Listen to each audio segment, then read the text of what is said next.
السلام علیکم عزیز طلباء و طالبات، آج ہم سبق بھیڑیا کا پیراگراف کی جو تشریح ہے وہ کریں گے۔ سبق بھیڑیا کے پیراگراف کی تشریح، پیراگراف ہم نے جو سلیکٹ کیا ہے وہ سبق کے شروع میں دوسرا پیراگراف ہے۔ جس درخت پہ میرا مسکن ہے یہ ایک عجیب سا درخت ہے سے لے کر بھیڑیا سے خوفزدہ ہوں اور وہ مجھ سے زیادہ طاقتور ہے۔ اچھا، فیڈرل بورڈ میں حوالہ متن کو باہر لکھا نہیں جاتا، لیکن میں نے عذرائے تفنن میں نے لکھ دیا ہے کہ یہ پیراگراف سبق بھیڑیا کے آغاز سے لیا گیا ہے، جس کے مصنف فاروق سرور ہیں۔ تشریح کریں گے۔ تشریح کا طریقہ وہی ہے کہ ہم نے پیراگراف کی تشریح 3 پیراگرافز میں کرنی ہے۔ جو پہلا پیراگراف ہوگا وہ سبق کا مرکزی خیال لیا جائے گا۔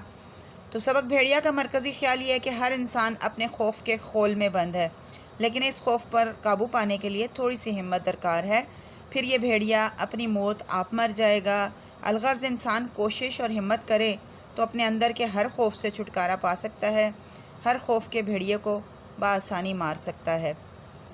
فاروق سرور کے افسانوں میں علامتی رنگ غالب ہے، ماحول کا جبر اور اندر کا خوف ان کے افسانوں میں اپنے ایک خاص معروض کی عکاسی کرتا ہے۔ ان کا تعلق خطہ بلوچستان سے ہے تو بلوچی ادب اور پشتو ادب کا خاص تاثر ملتا ہے۔ فاروق سرور نے بھیڑیا افسانے میں بڑی کامیابی کے ساتھ مختلف علامتوں کے استعمال کی تکنیک اور اسلوب کو استعمال کیا ہے۔ مصنف کہتا ہے کہ جس درخت پر میرا ٹھکانہ ہے یہ ایک عجیب سا درخت ہے۔ اگر میں اس درخت کو جادو کا درخت کہوں تو غلط نہ ہوگا، کیونکہ یہاں میں جو خواہش کرتا ہوں وہ فوراً پوری ہو جاتی ہے۔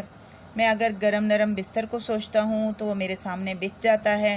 میں اگر بیزار ہو جاتا ہوں تو میرے سامنے عالی شان ٹی وی آ جاتا ہے جس کے اسٹریو سپیکرز ہوتے ہیں اور جو دنیا کا ہر اسٹیشن پکڑ سکتا ہے۔